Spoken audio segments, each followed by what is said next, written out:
झारखंड शिक्षक पात्रता परीक्षा की तैयारी कर रहे तमाम अभ्यर्थियों को मैं इस चैनल के माध्यम से तहे दिल से स्वागत करता हूं। दोस्तों, आपके लिए वायरल पेपर लेकर के आया हूं।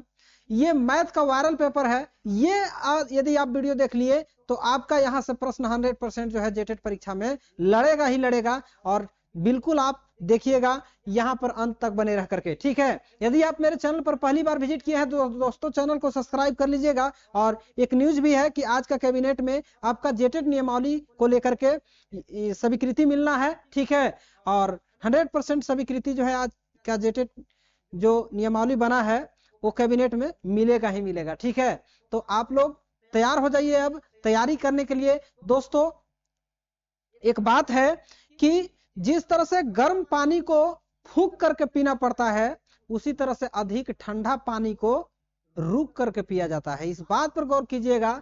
तो पानी जो है आप कैसे भी पिए, लेकिन पीना तो जरूरी है। सेहत के लिए जरूरी है कि नहीं जरूरी है, शरीर के लिए जरूरी है कि नहीं जरूरी है।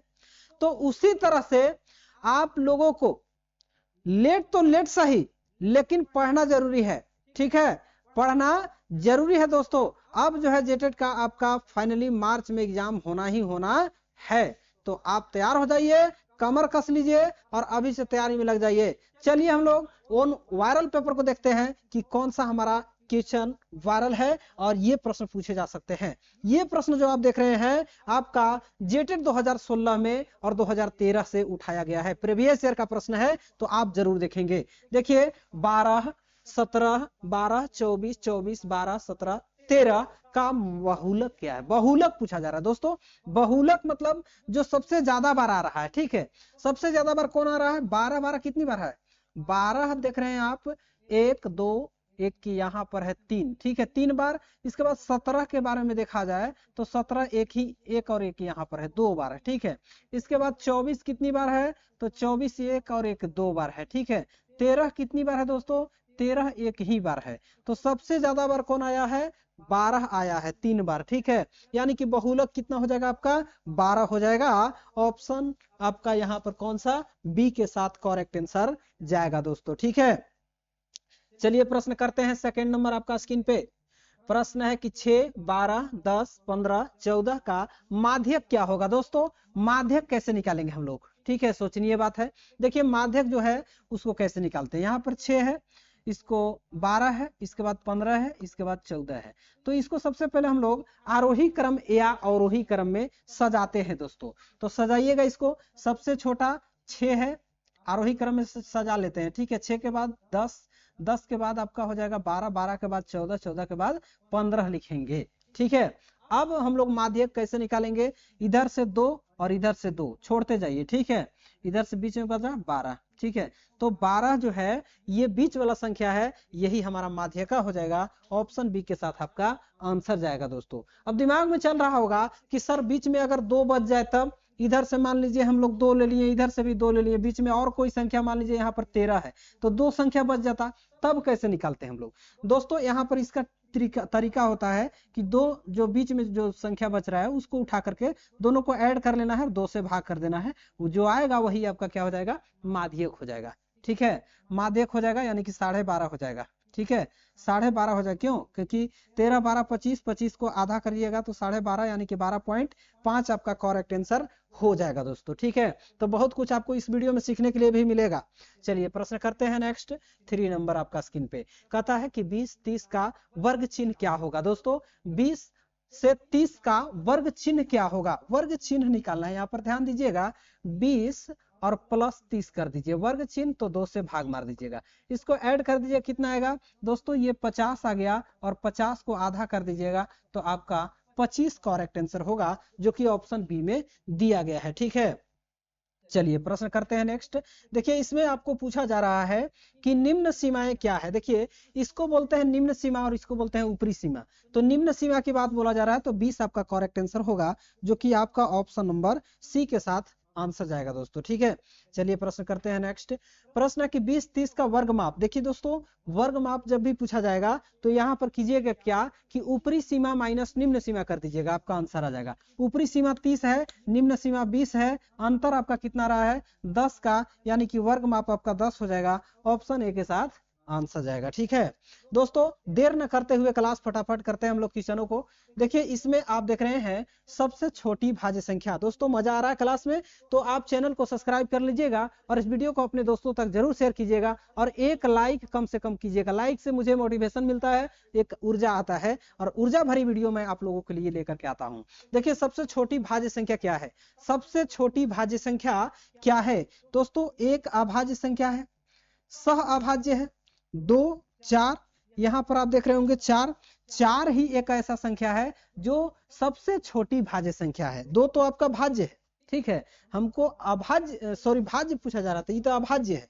2 अभाज्य है लेकिन 4 जो है सबसे छोटा भाज्य संख्या है, मतलब भाज्य संख्या 4 से ही शुरू होता है। चलिए नेक्स्ट प्रश्न देखते हैं हम लोग।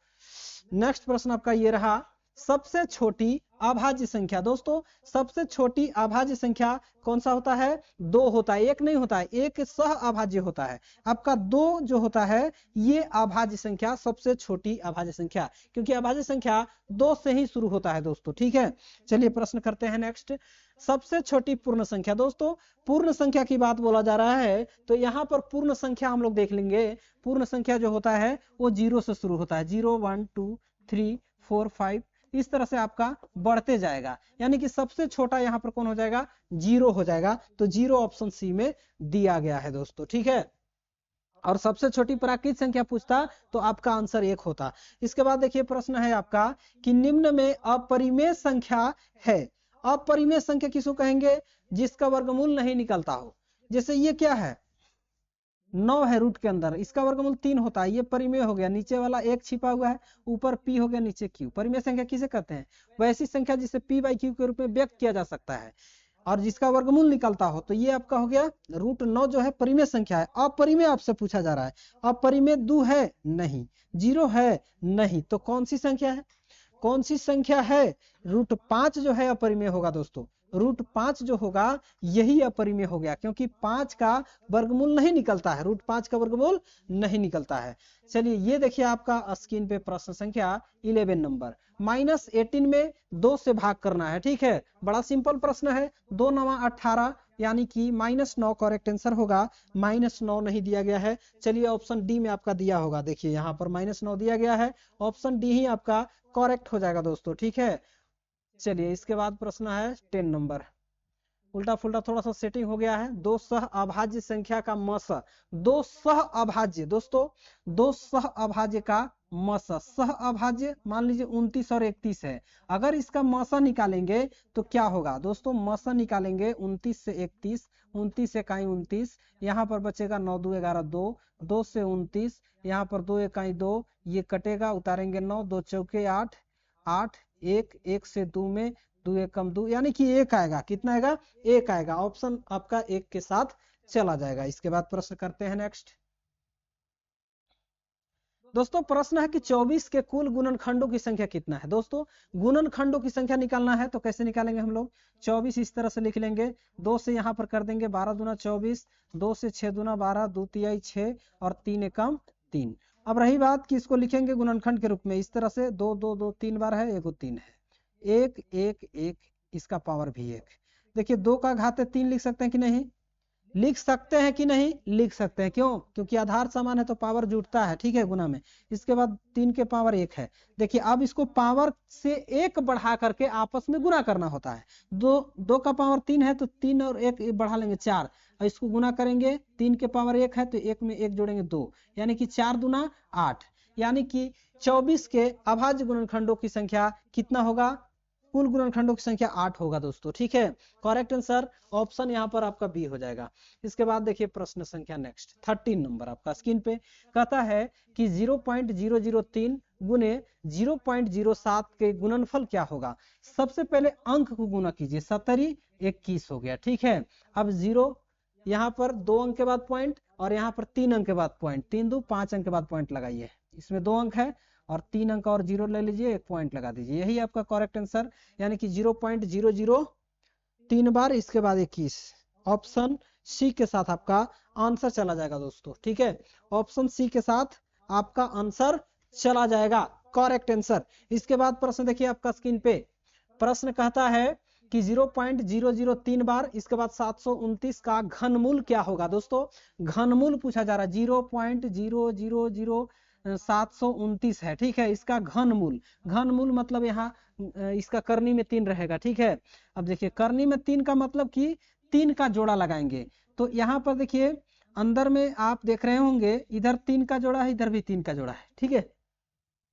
चलिए इसको हम लोग क्या लिख सकते हैं, नीचे में लिखें तो 1 3 अंक और 3 अंक 6 अंक, मतलब ये 6 अंक हम लिख दिए इधर, ठीक है। अब 729 ऊपर रहेगा दोस्तों, ध्यान दीजिएगा 729 को क्या लिख सकते हैं हम लोग, 9 गुने 9 गुने 9, ठीक है, 3 बार लिख सकते हैं, 9 9 81, 81 9 729 ही होता है, ठीक है। और नीचे में आपका क्या होगा, ये वाला इधर आपका हो गया 1 लाख, ठीक है, इधर क्या हो गया आपका 1 लाख हो गया दोस्तों, ठीक है।